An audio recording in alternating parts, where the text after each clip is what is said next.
लिसिंग अमगा चनिपान यांखै तरेट की अचौब लालहो great revolt असिना कंपनी बु मुथन किब याबगी फिभम द लाक्लबदा ब्रिटिश सरकार ना हकथेंगना यंगसिल्ले मखोइगी इंडिया हाउस सेमजिन साजिन बताखरे लिसिंग अमगा चनिपान यांखै निपान गी अगस्त तांग अनीदा लंदन द लैबा सेक्रेटरी ऑफ स्टेट ता कंपनी की दायित्व पुनमक सिनरे हाइना ब्रिटिश सरकार ने लाउथोकले भारत की हानगी थबक पुरंब सिंह अयाम यावरबा इंडिया काउंसिल अमना सेक्रेटरी ऑफ स्टेट पुतेंगबांगनी हायरे लोइनना गवर्नर जनरल की इज्जत हेनगतनबगिदमक वाइस रॉय हाइना मिंगथोल अमसु हापचले मसिना ब्रिटिश क्राउन की लनाई ngमथंग ओइहले असुमना महारानी विक्टोरियाना लिसिंग अमगा चनिपान हुम्बुद्रा तरेत्ता भारत की सम्राट ओइरे हाइना लाउथोकखिबदगे भारत असी ब्रिटिश साम्राज्य द यावहल्ले सही असिगी नवेंबर तांग अमदा महारानी ना लाउथोकले मदुदी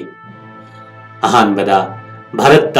लम लम की ओइबा अथॉरिटी अमतना धर्म की थाजनब कयादा अमसुंग प्रजा सिंगना लाइनिंग लाइसोन तौजबदा करिगुम्बा मखल अमतगी खुद थिंगजलोइदबने करिगुम्बा थिंगजल्लबदे मदु अखोइगी ख्वाइदगी हेनबा पुकनिंग नुंगाइतनिंगाइ ओइगने अनिसुबदा भारत की निंगथौ मचा सिंगा तौनखिबा संधि सिंग अमसुंग थबक चटमिन्नखिबा पुमनमक ब्रिटिश सरकार न सेक्शन न इकाई खुमनगदबने अहुम सुबदा भारत मचा सिंगदा मखोइगी मही मसिंग थबक ngamba अमसुंग पुकनिंग चेतपा थाक अदुगी मतुंगिना लेबाक शासन तौबगी थबकता यावहनबगी खुदोंग चाबा पीगनी मरी सुबदा भारत शांति ओइना इंडस्ट्री चौखटहनबगी अपामबा थमोइ सेंगना फोंदोकली ताइसिन्ननबगी पॉलिसी सिंग असि ग्रेट रिवॉल्ट ना ब्रिटिश सिंग द तंबीखिबा परा अदुदा युमफम ओइखिबने बेंगोल आर्मी दा सिपोई सिंग की धर्म सोकपा वखलोन nganthokluबदगी ब्रिटिश की नीति की मायोक्ता लान होरखिबने दालौसीना भारत की निंगथौ मचा सिंग तौनखिबा संधि थुगाइरुबगिदमक मिंगथौ मचा सिंग असिना दालहौ असिगी मकोक सिंगलखिबने मरम मदुना संधि सिंग असिबु इकाई खुमनदुना थंबा ताबने नोंगसुप्लोम की मही मसिंग तमलुबा मियोइ सिंगना मफम कया मुक्ता लालहौबगी इरांगदगी लापथोकना लैखि मखोइबो साम्राज्य की शासन पुबदा यावहनबा तारि कंपनी की सर्विस ता फंगलंबा खुदोंग चाबसिंग हेंगतहनबा ताबने तसेंगबदि कंपनी की महुत्ता क्राउन न सिलक्लिबा असि भारत ब्रिटिश की खुबम हेना चेसिनहननबने ब्रिटेन की मनुंग अमसुंग मपानदा लैबा महारानी की एजेंट सिंगना महारानी की पॉलिसी अदु इंजरबसु मसा मसागी चाउरा चाउरबा मंग कया मंगनखि मरोइना भारत की प्रजा सिंग अमगा अमगा यंगथीनहलगा साम्राज्य की सरकार असिगी मायोक्ता पुन्ना होरक्पा ngमदनबा थौसिल थौरांग ngaktamak ओइखि मसिबो इंग्रेजीदा डिवाइड एंड रूल हाइना खंगनै अनौबा वाखलोन असि हेक हेक थबक ओइना कयारक पांथोखरबने अदुबो भारत चलाइरिबा ब्रिटिश नीति असिददि यामना हैसिंगना मतौ इमाल मानहंदना साफु कन्ना थबक ओइना चंगसिलखि खुदम ओइना भारत की निंगथौ पानबा लेबाक सिंग भारत के अतै मफम सिंगदगी तोपना लेहले मखोई की शासन की थबकता खुद थिंगजनहनद्रे आर्मी नौना सेमगतपदा राजनीति की मफम लेहनद्रे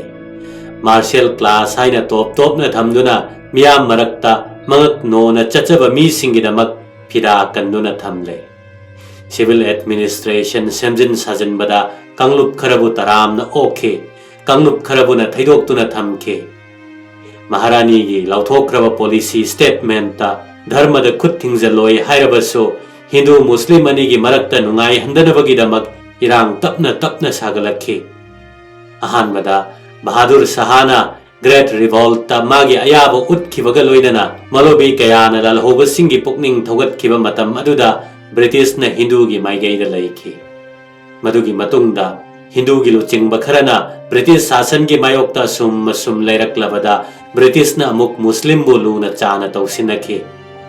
असुमना मुस्लिम सिंगबो हिंदू सिंगे मायोक्ता लैहनबा ngमखि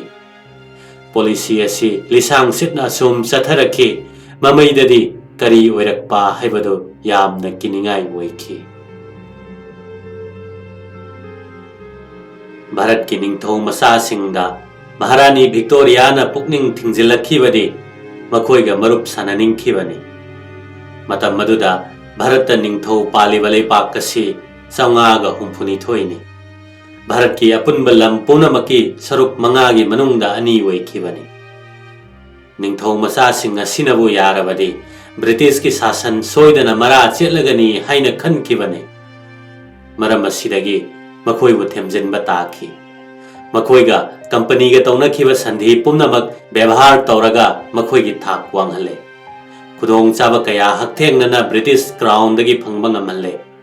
ꯃꯈꯣꯏꯅꯁꯨ ꯀ꯭ꯔꯥꯎꯟꯗ ꯕꯦꯚꯥꯔ ꯎꯠꯂꯦ꯫ ꯄꯣꯂꯤꯁꯤ ꯑꯁꯤꯅ ꯑꯃꯨꯛ ꯚꯥꯔꯠꯄꯨ 2 ꯊꯣꯛꯅ ꯈꯥꯏꯗꯣꯛꯍꯜꯂꯦ꯫ ꯕ꯭ꯔꯤꯇꯤꯁ ꯁꯔꯀꯥꯔꯅ ꯍꯛꯊꯦꯡꯅꯅ ꯁꯥꯁꯟ ꯇꯧꯕ ꯕ꯭ꯔꯤꯇꯤꯁ ꯏꯟꯗꯤꯌꯥ ꯍꯥꯏꯕ ꯑꯃ, ꯑꯗꯨꯒ ꯑꯇꯣꯞꯄ ꯑꯃꯅ ꯐꯤꯗꯦꯂꯤꯖꯝ ꯌꯣꯛꯈꯠꯇꯨꯅ ꯄ꯭ꯔꯤꯟꯁꯂꯤ ꯁ꯭ꯇꯦꯠꯁ ꯍꯥꯏꯕꯁꯤꯅꯤ꯫ ꯐꯤꯚꯝ ꯑꯁꯤꯗꯒꯤ ꯅꯤꯡꯊꯧ ꯃꯆꯥꯁꯤꯡꯅ ꯃꯔꯥꯏ ꯌꯥꯝꯅ ꯍꯥꯏꯒꯠꯄ ꯉꯝꯂꯦ꯫ ꯕ꯭ꯔꯤꯇꯤꯁꯅ ꯃꯈꯣꯏꯗ ꯋꯥꯡꯂꯕ ꯃꯤꯡꯊꯣꯜ ꯀꯌꯥ ꯑꯈꯥꯛꯄ ꯂꯩꯇꯅ ꯄꯤꯔꯦ꯫ ꯈꯨꯗꯝ ꯑꯣꯏꯅ ꯗꯧꯂꯠ-ꯏ-ꯏꯪꯂꯤꯁꯤꯌꯥ, ꯕ꯭ꯔꯤꯇꯤꯁ ꯁꯥꯝꯔꯥꯖ꯭ꯌꯒꯤ ꯃꯔꯜ, ꯏꯟꯗꯔ ꯃꯍꯤꯟꯗꯔ ꯂꯥꯏꯁꯤꯡꯒꯤ ꯂꯥꯏ ꯑꯁꯤꯅꯆꯤꯡꯕ꯫ ꯑꯁꯤꯒꯤ ꯃꯊꯛꯇ ꯃꯈꯜ ꯀꯌꯥ ꯊꯣꯛꯅ ꯏꯀꯥꯏ ꯈꯨꯝꯅꯔꯦ꯫ ꯃꯈꯣꯏꯒꯤ ꯃꯅꯨꯡꯗ ꯈ꯭ꯋꯥꯏꯗꯒꯤ ꯃꯔꯨꯑꯣꯏꯕꯗꯤ ꯆꯦꯛꯁꯤꯟꯅ ꯁꯦꯝ ꯁꯥꯔꯕ ꯃꯈꯜ ꯀꯌꯥꯒꯤ ꯐꯤꯜꯗ ꯒꯟ ꯁꯦꯂꯨꯠ 9ꯗꯒꯤ 12 ꯐꯥꯎꯕ ꯑꯃꯃꯝꯇ ꯑꯣꯏꯅ ꯄꯤꯔꯦ꯫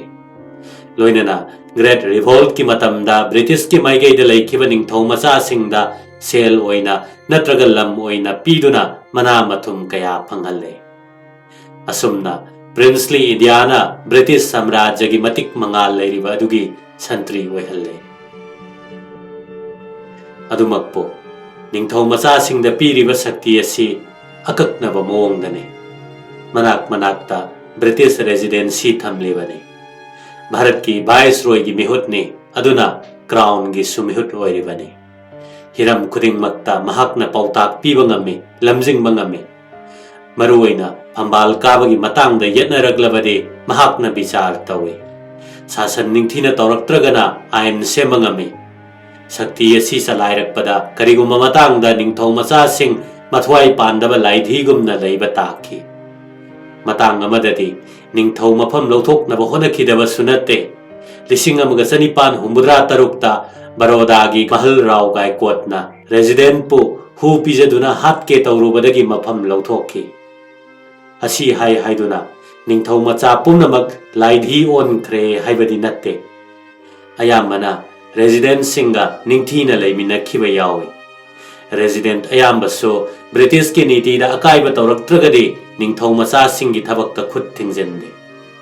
ꯅꯤꯡꯊꯧ ꯃꯆꯥꯁꯤꯡꯅꯁꯨ ꯗꯥꯏꯇ ꯌꯥꯎꯗꯕ ꯊꯕꯛ ꯊꯧꯔꯝ ꯆꯠꯊꯗꯦ꯫ ꯈꯨꯗꯝ ꯑꯣꯏꯅ ꯕꯔꯣꯗꯥ ꯑꯃꯁꯨꯡ ꯃꯍꯤꯁꯨꯔꯒꯤ ꯅꯤꯡꯊꯧꯁꯤꯡꯅ ꯄ꯭ꯔꯖꯥꯁꯤꯡꯒꯤ ꯌꯥꯏꯐꯅꯕ ꯍꯣꯠꯅꯈꯤ꯫ ꯑꯔꯤꯕ ꯑꯃꯁꯨꯡ ꯑꯅꯧꯕ ꯒꯨꯟ ꯀꯌꯥ ꯄꯨꯁꯤꯟꯗꯨꯅ ꯑꯅꯧꯕ ꯁꯪꯁꯀ꯭ꯔꯤꯇꯤ ꯌꯣꯛꯈꯠꯅꯕ ꯍꯣꯠꯅꯈꯤ꯫ ꯅꯤꯡꯊꯧ ꯃꯆꯥꯁꯤꯡꯕꯨ ꯂꯩꯇꯥꯍꯟꯕ ꯍꯥꯏꯕꯁꯤ ꯌꯥꯝꯅ ꯆꯥꯎꯈ꯭ꯔꯕ ꯊꯕꯛ ꯑꯃꯅꯤ꯫ ꯃꯁꯤꯒꯤ ꯃꯊꯛꯇ ꯑꯅꯧꯕ ꯕ꯭ꯔꯤꯇꯤꯁ ꯁꯔꯀꯥꯔ ꯑꯁꯤꯅ ꯑꯀꯟꯕ ꯂꯥꯟꯃꯤꯒꯤ ꯃꯍꯨꯠ ꯁꯤꯅꯤꯡꯉꯥꯏ ꯑꯇꯩ ꯑꯃ ꯂꯩꯇꯦ ꯍꯥꯏꯕꯁꯤꯁꯨ ꯌꯥꯝꯅ ꯈꯣꯏꯖꯪꯈꯤ꯫ ꯃꯃꯩꯗꯗꯤ ꯂꯥꯟꯃꯤ ꯅꯠꯇꯅ ꯑꯇꯩ ꯎꯄꯥꯏ ꯂꯩꯔꯣꯏꯗꯧꯔꯤꯕꯅꯤ꯫ ꯃꯇꯝ ꯑꯗꯨꯗ ꯕꯦꯡꯒꯣꯜ ꯑꯥꯔꯃꯤ ꯂꯩꯇꯕꯒꯨꯝꯈꯤ꯫ ꯅꯧꯅ ꯁꯦꯝꯒꯠꯄ ꯇꯥꯈꯤ꯫ ꯍꯥꯏꯕ ꯏꯟꯕ ꯂꯥꯟꯃꯤ ꯇꯉꯥꯏ ꯐꯈꯤꯗꯦ꯫ ꯊꯕꯛ ꯑꯁꯤꯗ ꯈ꯭ꯋꯥꯏꯗꯒꯤ ꯃꯥꯡꯖꯤꯟ ꯊꯥꯕ ꯇꯥꯈꯤ꯫ ꯃꯈꯥ ꯇꯥꯔꯛꯄꯗ ꯑꯃꯨꯛ ꯗꯤꯚꯥꯏꯗ ꯑꯦꯟꯗ ꯔꯨꯜ ꯁꯤꯖꯤꯟꯅꯕ ꯇꯥꯔꯛꯈꯤ꯫ ꯒ꯭ꯔꯦꯠ ꯔꯤꯚꯣꯜꯠꯇ ꯌꯥꯎꯈꯤꯗꯕ ꯃꯤ ꯀꯥꯡꯂꯨꯞꯄꯨ ꯃꯥꯔꯁꯦꯜ ꯀ꯭ꯂꯥꯁ ꯍꯥꯏꯅ ꯈꯪꯅꯈ꯭ꯔꯦ꯫ ꯌꯥꯎꯈꯤꯕ ꯅꯠꯇ꯭ꯔꯒ ꯃꯇꯦꯡ ꯄꯥꯡꯈꯤꯕꯁꯤꯡ ꯑꯗꯨꯕꯨꯅ ꯅꯟ ꯃꯥꯔꯁꯦꯜ ꯀ꯭ꯂꯥꯁ ꯀꯧꯈ꯭ꯔꯦ꯫ ꯃꯁꯤꯅ ꯃꯔꯝ ꯑꯣꯏꯗꯨꯅ ꯌꯨꯄꯤ ꯑꯃꯁꯨꯡ ꯕꯤꯍꯥꯔꯒꯤ ꯕ꯭ꯔꯥꯍꯃꯟ ꯑꯃꯁꯨꯡ ꯔꯥꯖꯄꯨꯠꯁꯤꯡ ꯑꯅꯧꯕ ꯕꯦꯡꯒꯣꯜ ꯑꯥꯔꯃꯤꯗ ꯌꯥꯎꯕ ꯌꯥꯍꯟꯈꯤꯗ꯭ꯔꯦ꯫ ꯑꯗꯨꯒ ꯒꯨꯔꯈꯥ, ꯄꯊꯥꯟ, ꯁꯤꯈ, ꯄꯟꯖꯥꯕꯀꯤ ꯔꯥꯖꯄꯨꯠ ꯑꯃꯁꯨꯡ ꯖꯥꯠ ꯀꯥꯡꯂꯨꯞꯁꯤꯡꯕꯨꯗꯤ ꯍꯔꯥꯎꯅ ꯂꯧꯁꯤꯟꯈꯤ꯫ ꯅꯧꯅ ꯂꯧꯁꯤꯟꯕ ꯑꯁꯤꯗ ꯀꯥꯡꯂꯨꯞ, ꯖꯥꯠ ꯅꯠꯇ꯭ꯔꯒ ꯇ꯭ꯔꯥꯏꯕꯀꯤ ꯑꯣꯏꯕ ꯕꯦꯇꯥꯂꯤꯌꯟꯁꯤꯡ ꯍꯥꯟꯅꯒꯨꯝꯅ ꯁꯦꯝꯂꯕꯁꯨ ꯕ꯭ꯔꯤꯒꯦꯗ ꯑꯃꯗ ꯀꯥꯡꯂꯨꯞ, ꯖꯥꯠ ꯅꯠꯇ꯭ꯔꯒ ꯇ꯭ꯔꯥꯏꯕꯀꯤ ꯑꯣꯏꯕ ꯕꯦꯇꯥꯂꯤꯌꯟ 2ꯗꯤ ꯄꯨꯟꯅ ꯌꯥꯎꯕ ꯌꯥꯍꯟꯈꯤꯗ꯭ꯔꯦ꯫ ꯕꯦꯇꯥꯂꯤꯌꯟ ꯈꯨꯗꯤꯡꯗ ꯀꯥꯡꯂꯨꯞꯀꯤ, ꯖꯥꯠꯀꯤ ꯅꯠꯇ꯭ꯔꯒ ꯇ꯭ꯔꯥꯏꯕꯀꯤ ꯑꯣꯏꯕ ꯆꯥꯎꯊꯣꯛꯆꯕ ꯋꯥꯈꯜ ꯑꯊꯤꯡꯕ ꯂꯩꯇꯅ ꯌꯣꯛꯈꯠꯆꯔꯕꯁꯨ भारत पुंबगी लानमी इंडियन ट्रुपता मपान योइबे इथिन खबर कागज न चिंग बयाउना चेक्सिन्ना चंगहनदनब सेम साखरे सिपोई सिंगना लान हौरक्तनबगिदमक अतई चेक्सिन थौरांग कयासु पाइखतखरे ब्रिगेड अमदा बटालियन अहुम लेबगी मनुंगदा अमदी ब्रिटिश की सोइदना ओइहलमे अतई अनीदुना मखोइबु ngak senaba loinana भारत मचागी बटालियन कांगलुप कया पुनसिनखिबा दुगी मरक्ता नुंगाइनदबा थोरक्लबसु ब्रिटिश बटालियन बु यंगसिलहलमे भारत मचा अमता वाइसरॉयगी कमीशन की थाक्तगी हिंगतपा रैंक फंगखिदे रैंक असिदी ख्वाइदगी नौना चंगकपा इंग्लिश अमना फंगबा याबा रैंक की मखादने टॉप की यूनिट पुनमक ब्रिटिश लानमी की मखादा थमखि चनरोल असि मद्रास अमसुंग बॉम्बे आर्मी दसु चनहनखि अदुबो यामना कुपसिनखिबदि नत्ते असुमना चही मंगागी तेलब मतमदा यामना अवांगबा थाकी थाजनिंगाई ओइरबा लानमी सिंग सेमगतखि अदुबो मार्शल अमसुंग नन मार्शल हाइबा मित्रंगी खेनबा मथमखिबा सिना जाति की ओइबा लानमीदी मपुंग फाबा ngamखिदे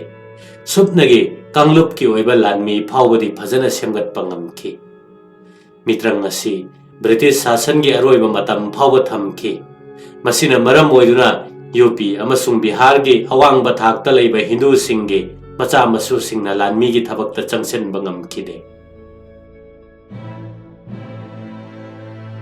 कंपनी की महुत क्राउन असिलकपा सिदा सिविल एडमिनिस्ट्रेशन की थबकसो अनौब फिवम सिंह असिगा सुसिन्नना सेमगलकपा ताखि मी मिलियन चहुम की शासन तौब सरकार अमत्तना ममांगदा तौखिद्रिबा थबकनि मरम मदुना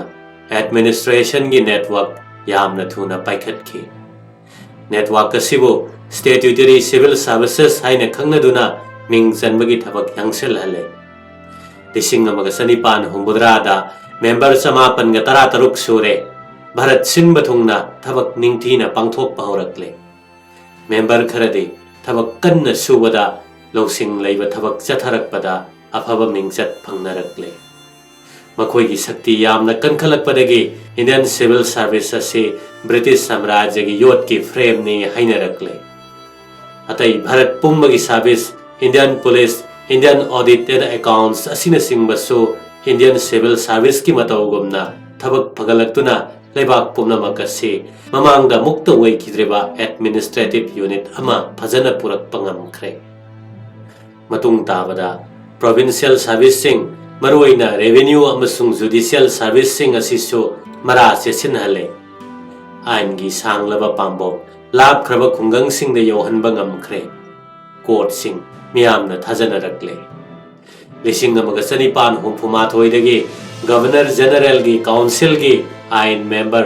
थॉमस बेबिंगटन मैकोलेना चही कया की ममांग सेमलंबा इंडियन पेनल कोड ता जुडिशियल सिस्टम सेमगतखरे भारत की ओइबा चनरोल येंगदुना इंग्लिश आइन की नियम सिंग पानसेंदुना इंडस्ट्री की पोथोक निंगथीना लैहले मैकोले मसाना हाइगुमलदना महाकना हेक फंगबा मखै मवोंग मालहलो तौबददी सुखसोई सोइदना पंदम मसी चप चाना थमखरे तसेंगबदी मैकोलेना भारत की आइन की स्ट्रक्चर निंगथीना थंबिरमले हौजिक फावबो होंदोक्तना असुम लेरिबा सिनी सेमगलकलिबा चावरबा थबक असि रेलवे अमसुंग दाघर की मतेंग यावदनदी ओइथोक्लमलोय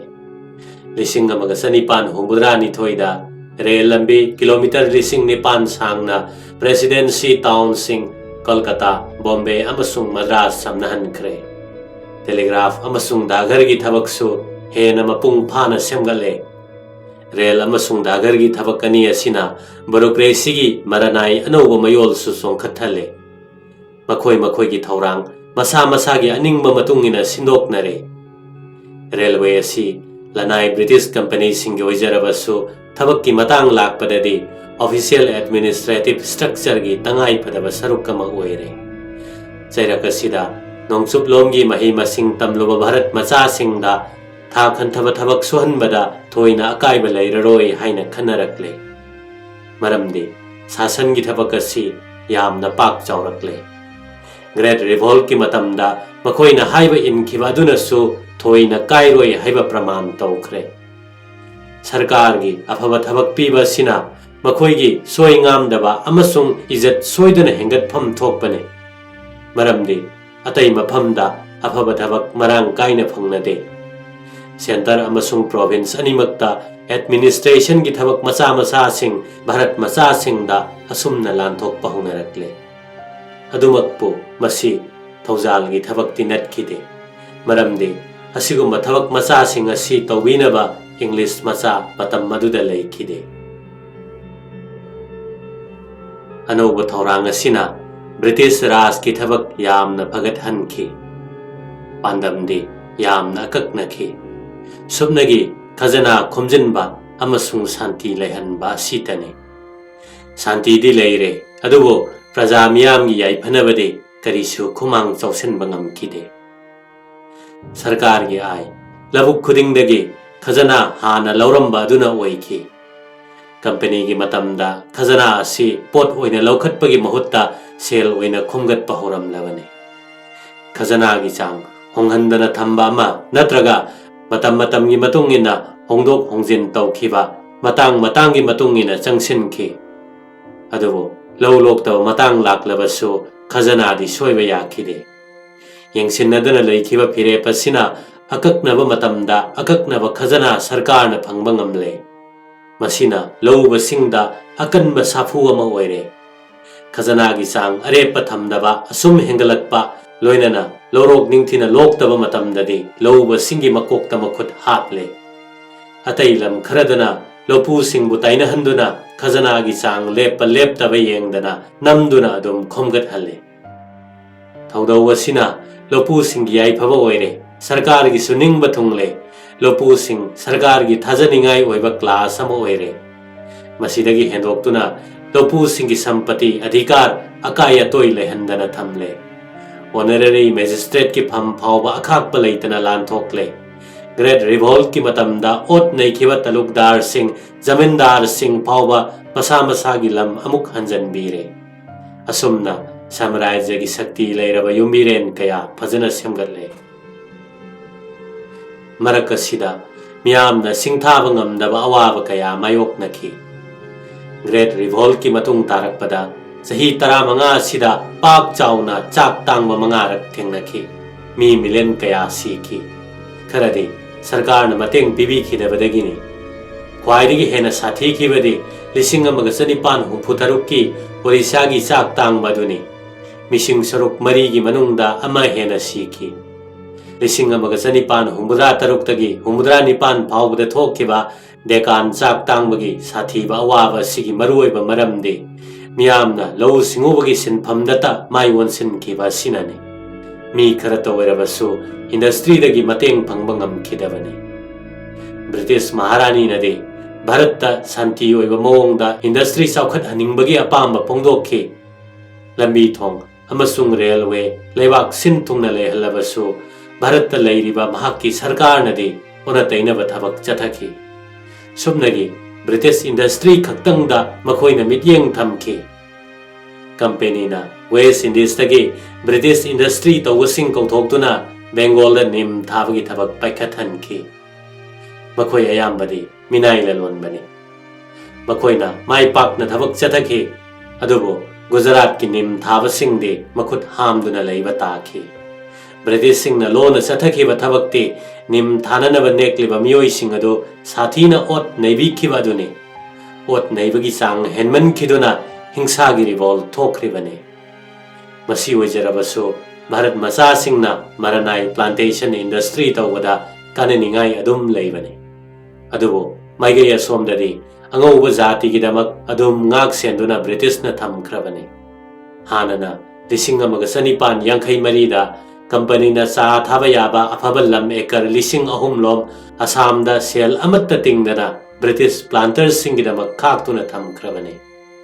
मपान दा चा थादोकपा यानबगी दमक साम्राज्यवादी सरकार असिना ब्रिटिश मचा खरगी सेनगाव यामना चोलहनखि चथरिबा मोंगदि चागी इंडस्ट्री असिदा सिजिनरिबा भारत मचा थबक सुबा सिंगदि कुलीनी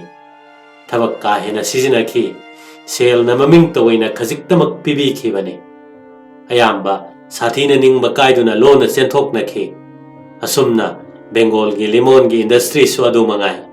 मराइबक थीरब भारत मचा कयाना मखोई की स्कॉटिश मास्टर सिंगना इना खुन्नबगिदमक सेगाइरब खांगपोक संग मखादा पुकनिंग नुंसिनिंगाई ओइरबा कुसुमन खजिक्तंगिदमक ओना थोइना थबक सुजखिबने लाइबक खजिक्तंग फखिबदे जमशेदजी तता थोरकपदगे भारतना लसिंग इंडस्ट्री दा अचेत पखोंगफम मचा अमदि फंगबा ngamkhre लिसिंग अमगा चनिपान हुम्बुद्रा तरेता नागपुर दा महकना टेक्सटाइल मिल अमा लिंखतखे मिल असि चावे अनौब मेचिन थमखे हानदे असिगुम्बा अमत्त लेरमदे फी ममल होंगना चांग यामना पुथोकपा ngamखि माइकई असोमदा माइ पालकपा सिना थौना हापतुना मिल कया मथंग मथंग अहमदाबाद बॉम्बे सोलापुर अमसुंग मद्रासदा लिंखतनरखि वरक्लिबा फिबम मसिदा लंकासियर की टेक्सटाइल कारबार वाला अचौबसिंगी मोनोपोली थुगाइरक्ले मखोई साउरक्ले भारत सरकार ना हान लौरंबा पोट पुसलकपगी खजना अदु लौदनब तकनरक्ले लौसु लौथोकले खोंथांग असिदा भारत की नौना पुथोक पुथोरक्लिबा मिल सिंगदा अकनबा चैफु पीखरे लोइनना सरकार के आयसु फनयामना हंथहनख्रे ब्रिटिश इंडस्ट्रियलिस्ट सिंगी आइफनब होनबदा महारानी के अपाम्ब थौसिल तुंगोइनख्रे एडमिनिस्ट्रेशन की माइगैदना भारत मसा सिंगदा मयाई ओइबा थाकी थबक पीरबसु महारानी न पामजखिबा मही मसिंग थबक ngamba अमसुंग पुक्सेल चेतपा हाइबा गुण सिंगी मपाना भारत मसा सिंगना ख्वाइदगी वांगबा थाक फावबा यौबा ngamgani हाइबदुगी ओना तैनबदा ब्रिटिश राज न थबक चथखि लिसिंग अमगा चनिपान हुम्फुमाथोइदा वाइसरॉय की लेजिस्लेटिव काउंसिल अदो ऑफिशियल नतब मी तरुक हापनबा पाकथोक चाउथोक खले अदुबो हापख्रिबा मियोइसिंग अदुदि सुगयत येलक्लरोइदबा हानना खंगदोक्लबा मिसक ngaktane अदुगिसु मथक्ता काउंसिल असिमक एडवाइजरी बॉडी ने वाइसरॉय ना मवा लौदबसु याबा असुमना ब्रिटिश राजता आइन सेंबगी थबकता भारत मसा सिंग यहनगनी हाइबा थबक अदुदि पुमहो होरबने इंडियन सिविल सर्विस की मी लौबदा अंगोब सिंगना लम्मा सिगी मियोय यहनिंगदे हाइबसी मयेक सेंगना उतले मी लौबगी कैंडिडेट अमना मसागी चही कुनहुमदोइदगी हेनबा यादे भारत मसा अयाम्बा लंदन ताना चत्तुना चांगेंग अदु यावरुबा ngamde अदुमकपो लिसिंग अमगा चनिपान हुम्फु हुमदोइदा सत्येंद्रनाथ टैगोर हाइबा भारत मचा अमा यावरोय खलै मसी ब्रिटिश राज न लम हेंजलकपनी हाइने लौखि तुमिन्ना लैथोकपा ngamखिदे चही कुलुमदोइगी महुत्ता चही कुनमाथोइदा हंथहनखि अदुबो अमुकसो लिसिंग अमगा चनिपान हुम्फुमापनदा सुरेंद्रनाथ बैनर्जी हाइबा भारत मचा सिसु माइ पालकले अदुबो ब्रिटिश राज न नमथा कया तौदुना महाकपु चही अहुमगी मतुंगदा थबक तोखनखि लिसिंग अमगा चनिपान हुम्बुद्रा तरुकता अमुक चही कुनमाथोइदगी तरामापनदा हंथहले पांडमदे सर्विस असि अंगौब सिंगी तक ओइना थंबा सिनी लिसिंग अमगा चनिपान मरिफु हुमदोइदा लौसिंग अमसुंग ज्ञान निंगथिना लैरबा वाइसरॉय की मनुंगदा अमा ओइखिबा लॉर्ड रिपोना लिबर्टी बिल कौबा आइन अमा हौदोखि आइन असिगी मतुंगिना अंगौब सिंगबु विचार तौबदा ब्रिटिश अमसुंग इंडियन जज थाक मानना थंबने ब्रिटिश ललोनबा कांगरुपना खुदक्ता लान हौरे सरकार वो खबर की थोंग द सिंगनरे मखोई बु नमथब ngamdनबा डिफेंस ऑर्गेनाइजेशन न सेमले वाइसरॉय फावबा नमदुना फागे तौरे ब्रिटिश ऑफिशियल सिंगी थविन सिन्नी खंगलबदा लॉर्ड रिपोना बिल असि अमुक सेमदोक सेमजिन तौरे इंडियन जज ना अंगौब सिंगबु विचार तौबदि यागने अदुबु विचार अदु अंगौब जज की मसिंग तंखाइदगी तादना सेमबा जुरी अमना विचार सथगने सेमदोखरिबसिना लिबर्टी बिल ममिंग तोइना दुम लेहले ब्रिटिश ना मखोइने हेली हाइबा वाखल अमा चेनख्रिबसि थाजबा मदगिनी थाजबा दुदि मखोइ असि आइन लैतबा अतोनबा कांगलुप की मथक्ता शासन तौरुनबा लाइन थारकपनी हाइबसिनी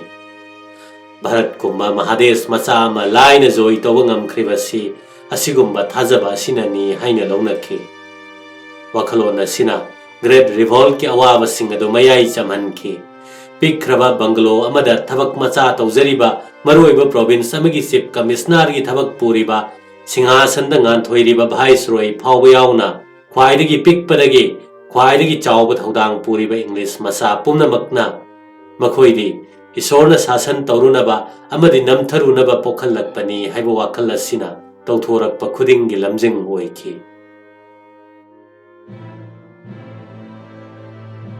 ꯕ꯭ꯔꯤꯇꯤꯁ ꯔꯥꯖꯅ ꯑꯍꯥꯟꯕꯗ ꯃꯈꯣꯏꯒꯤ ꯌꯨꯝꯐꯝ ꯆꯦꯠꯅꯕ ꯍꯣꯠꯅꯔꯤꯉꯩꯗ ꯚꯥꯔꯠꯅ ꯇꯨꯛꯊꯗꯨꯅ ꯇꯧꯐꯝ ꯈꯪꯗꯅ ꯂꯩꯈꯤ꯫ ꯑꯗꯨꯕꯨ ꯀ꯭ꯔꯥꯎꯟꯒꯤ ꯃꯈꯥꯗ ꯁꯥꯁꯟꯒꯤ ꯃꯑꯣꯡ ꯑꯃꯁꯨꯡ ꯅꯣꯡꯆꯨꯞꯂꯣꯝꯒꯤ ꯃꯍꯩ ꯃꯁꯤꯡ ꯂꯩꯕꯥꯛ ꯁꯤꯜꯂꯛꯄꯗꯒꯤ ꯚꯥꯔꯠꯇ ꯑꯍꯣꯡꯕ ꯀꯌꯥ ꯆꯥꯎꯅ ꯂꯥꯛꯂꯦ꯫ ꯅꯣꯡꯆꯨꯞꯂꯣꯝꯒꯤ ꯃꯍꯩ ꯃꯁꯤꯡ ꯇꯝꯂꯨꯔꯕ ꯀꯥꯡꯕꯨꯅ ꯚꯥꯔꯠꯀꯤ ꯑꯣꯏꯕ ꯑꯄꯨꯟꯕ ꯁꯛꯇꯝ ꯑꯃ ꯌꯥꯝꯅ ꯊꯨꯅ ꯁꯥꯒꯠꯂꯛꯂꯦ꯫ ꯂꯣꯏꯅꯅ ꯃꯔꯩꯕꯥꯛ ꯅꯤꯡꯕꯒꯤ ꯋꯥꯈꯜꯂꯣꯟ ꯃꯔꯥ ꯆꯦꯠꯁꯤꯜꯂꯛꯂꯦ꯫ ꯃꯑꯣꯡ ꯀꯌꯥꯗ ꯊꯕꯛ ꯑꯣꯏꯅ ꯎꯠꯊꯣꯔꯛꯂꯦ꯫ ꯃꯃꯩꯗ ꯕ꯭ꯔꯤꯇꯤꯁ ꯔꯥꯖꯅ ꯄꯥꯝꯖꯔꯤꯕ ꯅꯣꯡꯆꯨꯞꯂꯣꯝꯒꯤ ꯑꯋꯥꯡꯕ ꯋꯥꯈꯜ ꯑꯗꯨ ꯃꯥꯡꯑꯣꯏꯅꯔꯒ ꯇꯣꯠꯁꯤꯟ ꯈꯣꯠꯆꯤꯟꯅꯗꯨꯅ ꯊꯃꯣꯏ ꯁꯦꯡꯅ ꯆꯪꯁꯤꯜꯂꯛꯂꯦ꯫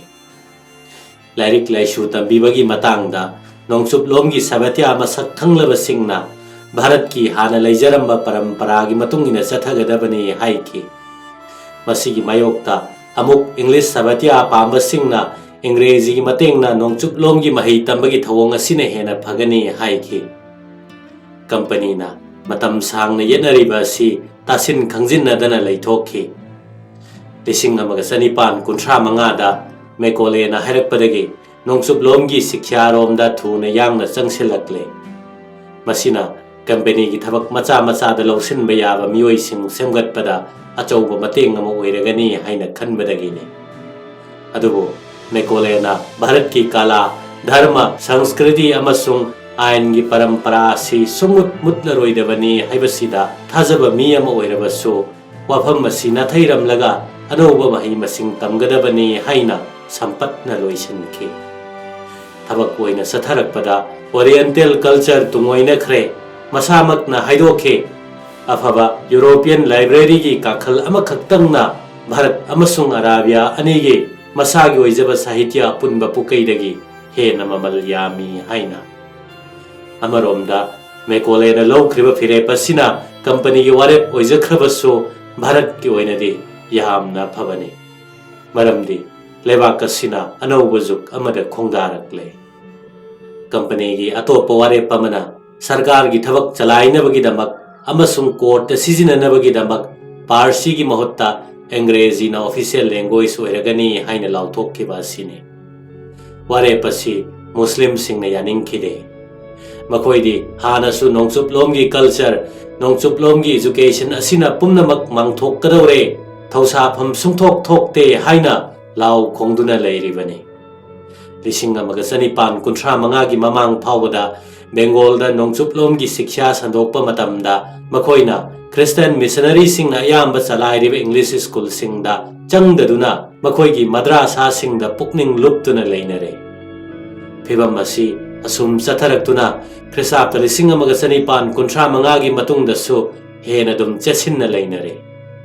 ꯃꯔꯝ ꯑꯁꯤꯗꯒꯤ ꯑꯅꯧꯕ ꯁꯔꯀꯥꯔꯒꯤ ꯁ꯭ꯀꯨꯜꯁꯤꯡꯗ ꯃꯨꯁꯂꯤꯝ ꯃꯍꯩꯔꯣꯏꯁꯤꯡ ꯏꯔꯩ ꯂꯩꯇꯕꯒꯨꯝꯂꯦ꯫ ꯑꯗꯨꯒ ꯍꯤꯟꯗꯨꯁꯤꯡꯗꯤ ꯁ꯭ꯀꯨꯜꯁꯤꯡ ꯑꯁꯤꯗ ꯆꯌꯣꯝ ꯁꯥꯈꯤ꯫ ꯑꯌꯥꯝꯕꯅ ꯂꯥꯏꯔꯤꯛ ꯍꯩꯕ ꯏꯃꯨꯡꯁꯤꯡꯗꯒꯤꯅꯤ꯫ ꯍꯥꯟꯅꯅ ꯃꯈꯣꯏꯒꯤ ꯁꯤꯟꯐꯝꯗꯤ ꯄꯥꯎꯃꯤ, ꯑꯦꯗꯚꯣꯀꯦꯠ, ꯑꯣꯖꯥ, ꯂꯥꯌꯦꯡꯕ ꯑꯃꯁꯨꯡ ꯁꯥꯁꯟꯒꯤ ꯊꯕꯛꯇ ꯆꯪꯁꯤꯟꯈ꯭ꯔꯕ ꯉꯥꯛꯇꯅꯤ꯫ ꯃꯦꯀꯣꯂꯦꯒꯤ ꯋꯥꯔꯣꯜꯁꯤꯡ ꯌꯥꯔꯕ ꯃꯇꯨꯡꯗ ꯆꯍꯤ 3ꯒꯤ ꯃꯅꯨꯡꯗ ꯀꯝꯄꯦꯅꯤꯅ ꯕꯦꯡꯒꯣꯜꯗ ꯂꯤꯡꯈꯠꯈꯤꯕ ꯏꯪꯂꯤꯁ ꯁ꯭ꯀꯨꯜ 90ꯗ ꯃꯤꯡ ꯆꯟꯕꯒꯤ ꯑꯋꯥꯕ ꯂꯩꯔꯦ꯫ ꯀꯣꯜꯀꯇꯥꯗ ꯕꯨꯛ ꯁꯣꯁꯥꯏꯇꯤꯅ ꯆꯍꯤ 2 ꯐꯥꯐꯥꯠꯇ꯭ꯔꯤꯉꯩꯗ ꯏꯪꯂꯤꯁ ꯇꯝꯅꯕ ꯂꯥꯏꯔꯤꯛ 30,000ꯒꯤ ꯃꯊꯛꯇ ꯌꯣꯜꯂꯦ꯫ 1758ꯗ ꯀꯝꯄꯦꯅꯤꯅ ꯂꯤꯡꯈꯠꯈꯤꯕ ꯀꯣꯜꯀꯇꯥ, ꯕꯣꯝꯕꯦ ꯑꯃꯁꯨꯡ ꯃദ്ꯔꯥꯁꯀꯤ ꯕꯤꯁ꯭ꯋꯥꯕꯤꯗ꯭ꯌꯥꯂꯣꯏꯁꯤꯡꯗ ꯈꯨꯗꯛꯇ ꯃꯤꯡ ꯆꯟꯅꯅꯕ ꯃꯍꯩꯔꯣꯏꯁꯤꯡꯅ ꯌꯣꯝꯂꯦ꯫ ꯁꯔꯀꯥꯔꯒꯤ ꯁꯦꯜ ꯊꯨꯝꯇꯅ ꯑꯋꯥꯡꯕ ꯊꯥꯛꯀꯤ ꯃꯍꯩ ꯃꯁꯤꯡ ꯇꯝꯕꯒꯤ ꯊꯧꯔꯥꯡ ꯑꯁꯤ ꯅꯤꯡꯕ ꯊꯨꯡꯅꯔꯔꯣꯏ ꯈꯜꯂꯛꯇꯨꯅ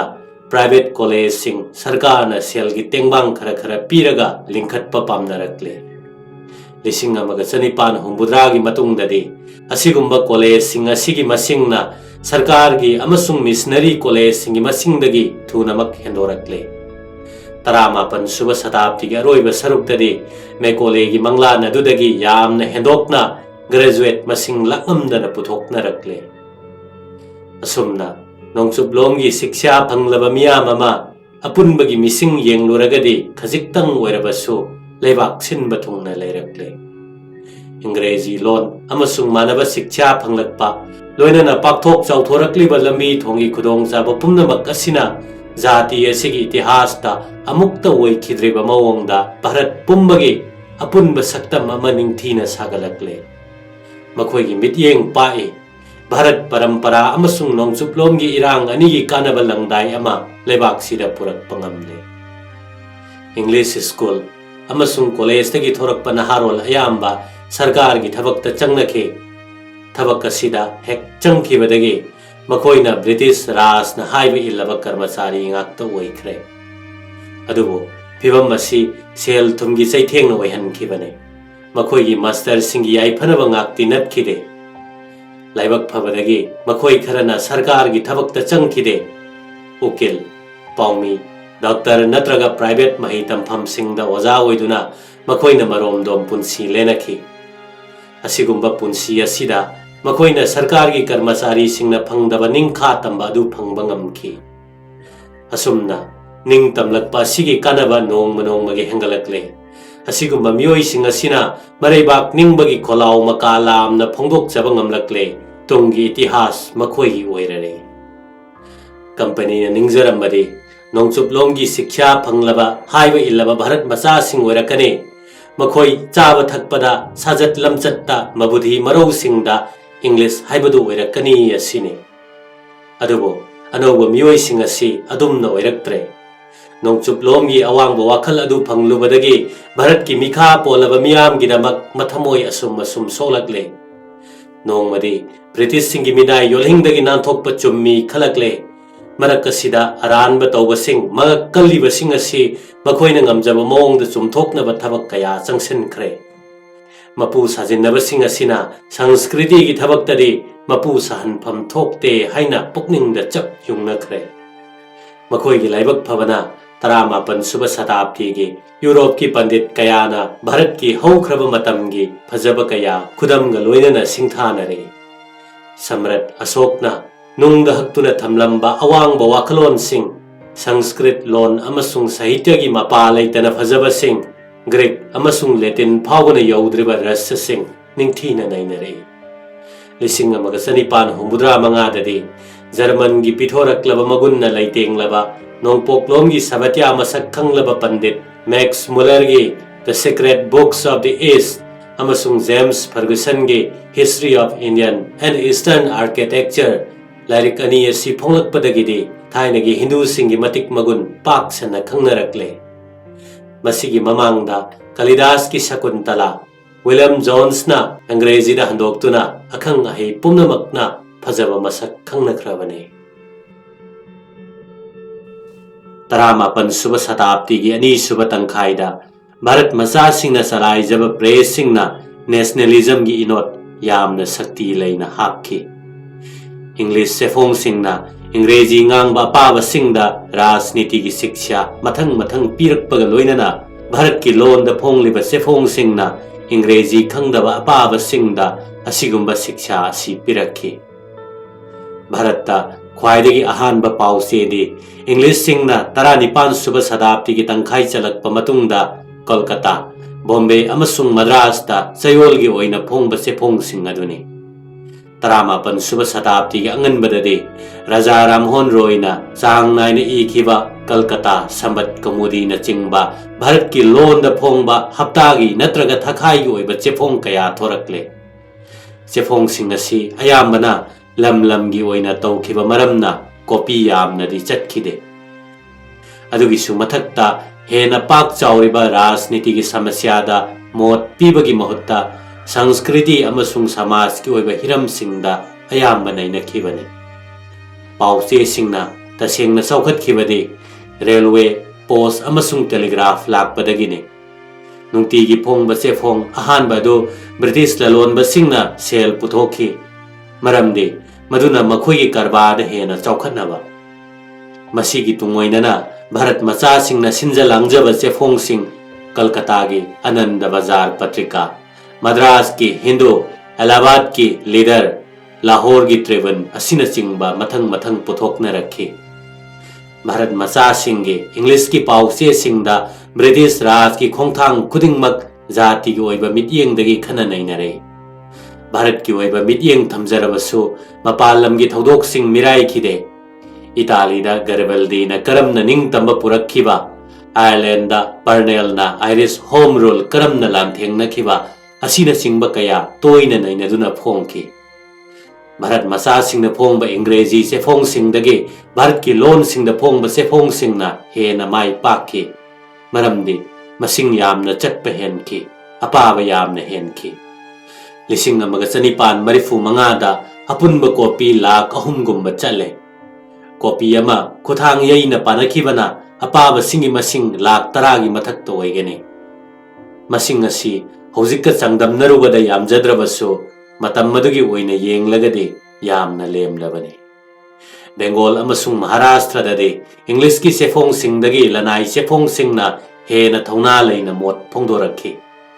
खुदम ओइना 1973 बरोदा की महाराज मल्हर राव गायकटना मफम लौथोखिबगी मतांगदा इनरखिबदुना महाराज असिगी मिचंगदा मी कया खोमजिनबा ngamखि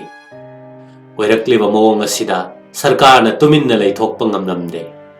भारत की ममारोल द फोंग बसे फोंग करिसु करदबने वारेम ngaktani haina सरकार न लौखरे मसिना सरकार सोंथनबगी मसाक कम ओइरे हाइना ऑफिशियल रिपोर्ट फाउगना फोंगदोकले 1994 दा सरकार न वर्निकुलर प्रेस एक्ट चलाइदुना पाउमी सिंगी निंग तंबा याहनखिद्रे पाउचे सिंगना पब्लिक की मोट फोंगदोकलिबनी हाइबसी एक कसिना प्रमाण तौरे लेबाक सिनबथुंगना नेशनलिज्म की अकनबा साफु अमा लैरे हाइबसी उदले अदुबु थंगई सेंगबदि पाउचे सिंग तनत्ते 1994 दगी हौना बेंगोलदा लाइरिक लाइसु तमलुरबा इरैपाक मचा सिंगी ओइबा जाति की वखल चेनहन्नबा सोसाइटी सेमले सोसाइटी असिना इंग्लिश की हाइरिबा मखै हंथबा मित्येंगदा यंगहलगा इंडिया की नि हाइरबदि वांगना थंगलगा ममा लेपाक नुंगसिरकनबगी थौरांग पाइखले इहोवसी ख्वाइदगी चावबा साफु लेहनखिबदि बंकिम चंद्र चेटर्जी की खुदीनने महाकी बेंगोली उपन्यास अयामबदा हौख्रबा मतमगी फजबसिंग निंगथीना सिंगथाखि मियामना ख्वाइदगी हेना पामनखिबदि बंदे मातरमगी इसै यावबा आनंदमतना ओइखि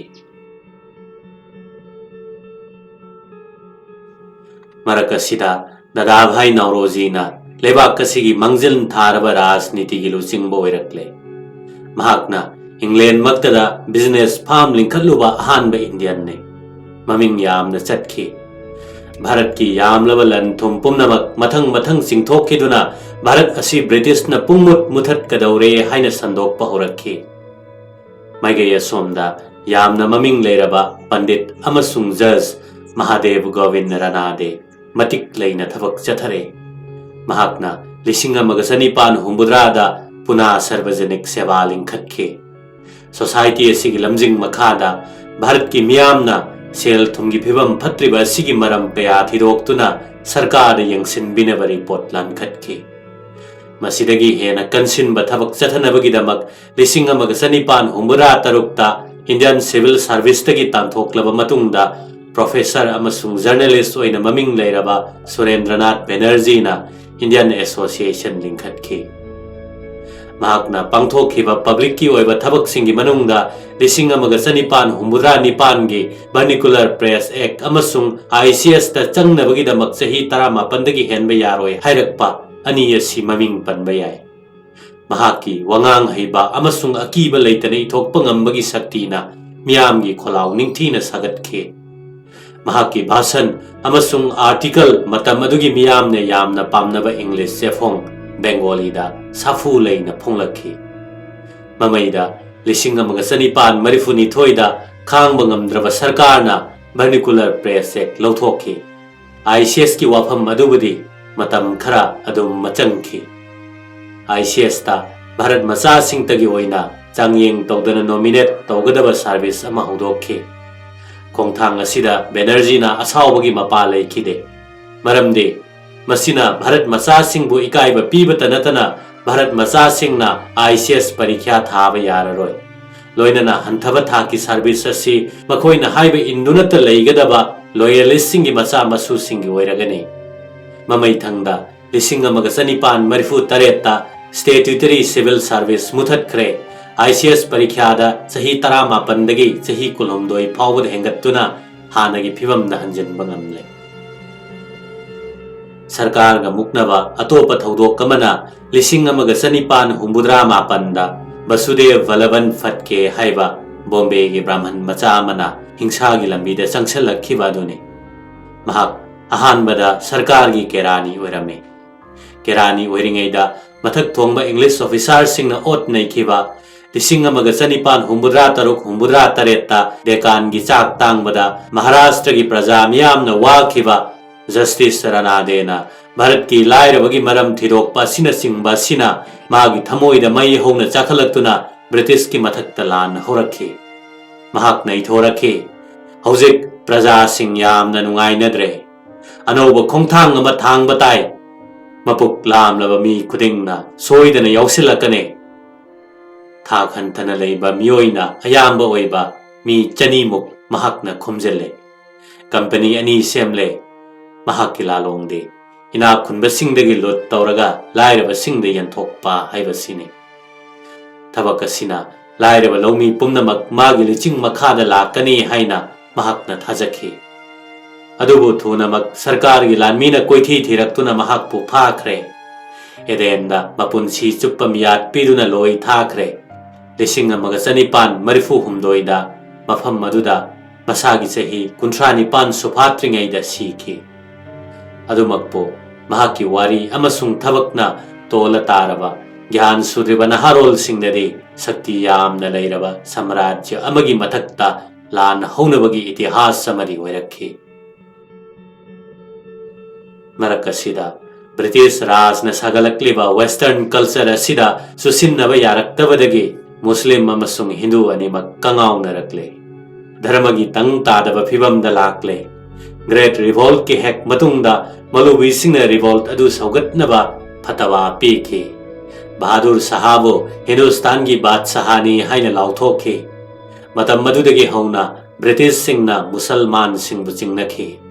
मुसलमान सिंगना अंगौबा मी सिंगबु धर्मना यादबा मीनी हाइना लवे मखोइगा समनखिदे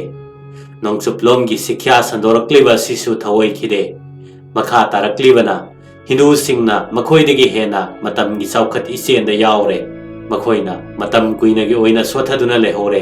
मांग तालकदौरिबा फिबम मसिदगी मखोइबो सैयद अहमद खान कनखी इस्लाम दा पुक्निंग लुपचरबसु महाकना इंग्लिश तमले नोंगचुप्लोम की वाखलोन मसक खंगबा ngamle कंपनी की केरानी ओइबदगी महाकना सब ऑर्डिनेट जज फाबु ओइरे ग्रेट रिवोल्ट की मतमदा ब्रिटिश की मिचंगदा लेखी मुस्लिम सिंगी अमत्त ngairaba nungai yai phabagi lambi di British Raj के खुसमनबा सिनी हाइना महाकना खनखी रिवोल्ट हौरकपदा मुस्लिम दी यावखिदे हाइबसे ब्रिटिश सिंगना मयेक सेंगना खंगनबगिदमक सैयद अहमदना अहानबदा लाइरिक अमा इदुना फोंखी लोइनना वाफम कयामुक पुथोक्तुना इस्लाम धर्मना हाइरिबा सिंग असिदा ब्रिटिश शासन नत्रगा नोंगचुप्लोमगी विज्ञानगा करिसु खेनबा लैते हाइना पुखलै मागी मराइबक फबना मतम मदुदा सरकार नसु मुस्लिम सिंगदा हाना येंगलंबा मित्येंग अदु होंगलक्लबनी मरुप साननिंगबगी मवोंग उलक्पादुदा तरामना ओगनिंगखे महाकपु सौगलक्पा सिना अनौबा थविनसिन अमा ओइना थोक्लदुना ब्रिटिश क्राउन की मतिक चाबा नागरिक ओइननबगिदमक अलीगढ़ मुस्लिम एंग्लो ओरिएंटल कॉलेज 1995 लिंखत्ले सरकार की फंगबा याबा मतेंग फंगखे भाइसरॉय मसामकना लुपा 10,000 दान तौखे प्रिंसिपल अमसुंग सीनियर फैकल्टी मेंबर सिंग अयाम्बा ब्रिटिश न ओइखे नोंगचुप्लोम की एजुकेशन ओइरबसु इस्लाम की मसागी कल्चर अदो महिरोय सिंग तमहनखे उर्दू लोनबो कंपल्सरी सब्जेक्ट ओइहनखे लाइरिक हैरबो मुस्लिम सिंगबो लेमजनिंगाई ओइरबा थाकता पुखतखे अदुबो कॉलेज अदो चुमनगी लाइरिक तमफम संग अमा ओइना त लैखिबा नत्ते लेबाक सिनबा थुंगना अलीगढ़ की लाइरिक मतंबी असि संदोकनबा होनखे मरमदे इस्लाम की परंपरा ngak sen batana tana nongsuplom gi wakhalon amasung British sasan ani gi sungsin na halaga Muslim singi izat lehanna ba pandam ama thamkhibane masina Muslim gi sakta mamoina Aligar movement haina khangnakhi movement asigi saur ba thabak singi manungda Anjuman Singh maruina sahar pumna makta lingkhalakliba sina mafam masida Muslim singbo Urdu ga sakhang na hanki amasung nongsuplom gi siksha thawairam nabadu kokhan ki thabak asigidamak Said Ahmad Khan bo Muslim singilu chingba amasung achamba Muslim ayam bana kanna yaning khide mahak na handokliba Islam gi wahan thokadu yawangam khide adubo matam gi khongthang adudi mahak na ningthi na khangki aduna mahak na ninghan naba leitana sangsan ki madugi mahai oina Muslim singi anoba wakalon anoba saktam mama makhoi-gidamak prithibida purakhi British Raj na sauraba thaudang asi pangthokpagidamak mahakpu Imperial Legislative Council da yauhanki mamaida Knight haiba mingthol adu pikhi nongsuplom gi wakhalon sandokpada Hindu singna saklon ahum thokna paukhumki ahanbada dharma gi sanarol pumnamak ngak senduna Bengal amasung Maharashtra da khwaidigi hena kanki ani subada dharma gi thabak thoram sing da phajaroidaba deva karma sing tauroidabani pire pasidagi rana dena khudam oina prathana samas haudokki adubo kaya mai pakhidre ahum subada Gujarati sanasi Swami Dayananda Saraswati gi darshan shastra asini masamak nongsuplom gi mahai masing di tamkhide adubo Hindu dharma da phattaba mawong kaya sangsilakliba si kanna yaningkhide karamna sengdokani haibasi mahakki laining oiki mahakna awang bharata sahi 19 chupna mafam sing adugi muni rishi singa wari sanaduna anoba gyan lakna bahonakhi mamaida Veda mari asida Hindu dharma gi machi pumnamak yaure haina thajakhi Veda gi matungina Hindu singna punsi lenaba paujel lemhoriba punsi chuppa sandoktuna leikhi mahakna kanna hairamba sing adugi manungda kanna yaningdaba phongdoklam khiba singdi murti lakpa angang oina luhongba jati barna khaiba amasung nupi bu namthaba sini Lising amaga sanipan humdra manga dagi anoba kanglon asi Arya Samaj haina mingthonduna kanna sandorakhi Brahman singi phibam chetna leiba Punjab amasung nongchup thangba UP da pamnana tawki Samaj asina kanaba thabak kaya torame maruoina nupi singbo anoba punsi ama lerhanba amasung ot naibiraba kanglupu kanbibada mahi tambagi matangda kanglup ani thoki amana bedana mapung oiduna thainagi lairik matambi hingathanba amasung atopaduna bedagi sanarol tambatana tana nongsuplom gi wakhalon su tamba sine Haridwar gi Gurukul matam khara chanaramlaga mai pakpangam khidre adubo masigi matau tamduna Punjab tadi Dayananda Anglo Vedic School amasung college sing honabagi mahiyan ki